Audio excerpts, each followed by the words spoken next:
Major panchayat ఈవోగా work చేస్తున్నారు. అలాగే మండలానికి విస్తరణ అధికారి ప్రతిని కూడా ఇన్ఛార్జిగా నిర్వహిస్తూ ఉన్నారు.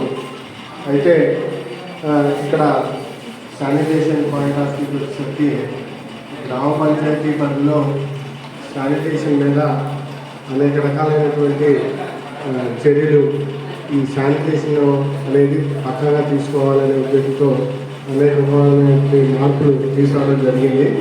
వాటిలో భాగంగా ప్రస్తుతము అతి ముఖ్యమైనటువంటి కార్యక్రమం ఏంటంటే ఘన వ్యర్థాల నిర్వహణ కేంద్రం. అంటే మన ప్రతి గ్రామంలో ఘన వ్యర్థాల నిర్వహణ కేంద్రం అంటే SWPC, solid wealth processing centre అని కొన్ని షెడ్లు ఉన్నవండి. దానికి సంబంధించి ఇంటింటికి తడి చెత్త పొడి చెత్త సేకరణ అనేది తప్పనిసరిగా చేయాలి అనేది మన ప్రభుత్వం అనేది. అంటే ఈ కార్యక్రమం అనేది ఇప్పుడు ప్రారంభమైంది కాదు, గత 10 సంవత్సరాల క్రితమే ఈ కార్యక్రమం అనేది ప్రారంభించడం జరిగింది. అయితే ఇందులో భాగంగా కొన్ని లోటుపాట్లు ఉండి సవ్యంగా జరగక సిబ్బంది కొరత, నిధుల లభ్యత అనేది ఇబ్బందికరంగా ఉండటం వల్ల చేయటం అనేది కష్టసాధ్యంగా అయింది. అయితే ఇప్పుడు మటుకు ప్రత్యేకంగా దీన్ని ప్రత్యేకమైన శ్రద్ధ తీసుకొని చేయాలనేది గవర్నమెంట్ వారి ఉద్దేశం. ఆ విధంగా కలెక్టర్ గారు కూడా చివరికి ఏ విలేజ్ వెళ్ళినా కూడా ఈ షెడ్లు అనేది ఎలా ఉన్నాయి, వాటి నిర్వహణ అనేది ఎంతవరకు సాగుతుంది అనేది ఫీల్డ్ దాకా ఇంటింటికి కూడా వెళ్ళి తడి చెత్త పొడి చెత్త గురించి అవగాహన పబ్లిక్లో ఎలా ఉంది అనే దాని మీద కూడా పూర్తిగా పరిశీలిస్తూ ఉన్నారు గౌరవ కలెక్టర్ గారు. ఆ విధంగా దీని యొక్క ప్రాముఖ్యత ఎంతవరకు ఉందనేది మనకి ఇప్పుడు ఏదైతే కలెక్టర్ గారు విజిట్ చేశారో దాన్ని బేస్ చేసుకొని చెప్పవచ్చు. అలాగే ఇక్కడ మన విశ్వనపేట గ్రామోత్సవకి ఇది చాలా పెద్ద విస్తీర్ణంలో పెద్ద గ్రామం, ఆదాయంలో తక్కువ, విస్తీర్ణం ఎక్కువ ఉన్నటువంటి గ్రామం.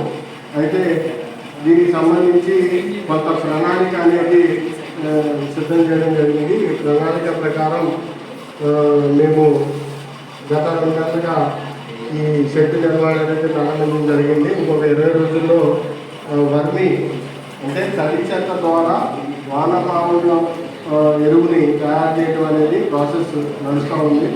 వర్మి కూడా జనరేట్ అవుతుంది ఇంకొక 20 డేస్లో. అయితే ఫీల్డ్ స్థాయిలో కొంత పార్ట్గా తీసుకొని పార్ట్లుగా దీన్ని డెవలప్ చేసి ఒక ప్రణాళికాబద్ధంగా దీన్ని అభివృద్ధి చేయాలి. శానిటేషన్ పద్ధతిలో గ్రామం అంతా సుభిక్షంగా ఉండాలి అనే ఉద్దేశంతో చేస్తున్నాము. అయితే ఇక్కడ అతి ముఖ్యంగా ఏంటంటే విశ్వనపేట మెయిన్ రోడ్డుకి సంబంధించి ఆ చివరి నుంచి ఈ చివరి దాకా డ్రైనేజీ వ్యవస్థ అనేది లేదు. ఉన్న వ్యవస్థ కేవలం ఎవరి షాప్ ముందు వాళ్ళు డ్రైనేజీ కట్టుకొని ఉండటం తప్ప ఒక సిస్టమేటిక్గా డ్రైనేజ్ అనేది లేదు.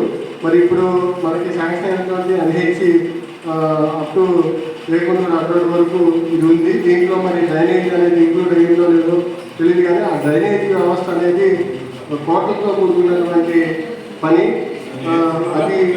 అది సక్సెస్ అయినప్పుడు మాత్రమే మేము పూర్తి స్థాయిలో దీన్ని నిర్వహించగలిగేటువంటి పరిస్థితి ఉంటుంది. ఎందుకంటే ఒక ఏరియాలో బస్టాండ్ సెంటర్ నుంచి కొంత సినిమా హాల్ వరకు ఒక డౌన్ ఏరియా, అటు నుంచి కొంతవరకు ఇటు వస్తుంది.